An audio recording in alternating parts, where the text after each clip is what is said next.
Welcome to Guide Guru. We hope this video helps. You begin with materials and a footprint. Gather redstone dust, repeaters, redstone lamps, and an observer or comparator clock. Once done, lay a circular foundation 9 to 11 blocks across so lamps sit evenly. Make sure the ring is level. Next, erect a vertical central shaft 3x3 or 5x5. This houses your wiring, power source, and timing mechanism.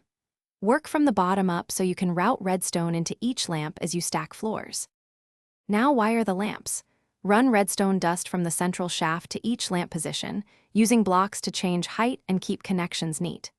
Once connected, insert repeaters along each feed and set them to staggered tick values to create a visible rotation.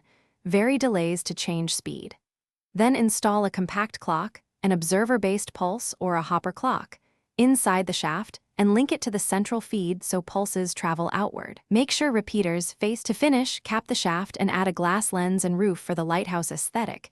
Install a lever or daylight sensor to control the clock. Then run tests. Activate the clock and watch the lamps rotate. If timing feels off, tweak repeater ticks until the motion looks smooth. Finally, make sure everything remains powered when you leave. If lights stop, check repeater orientation, redstone dust placement, that the clock outputs pulses, and whether the build sits across unloaded chunks that break the circuit. Thanks for watching. Consider subscribing if we helped you today.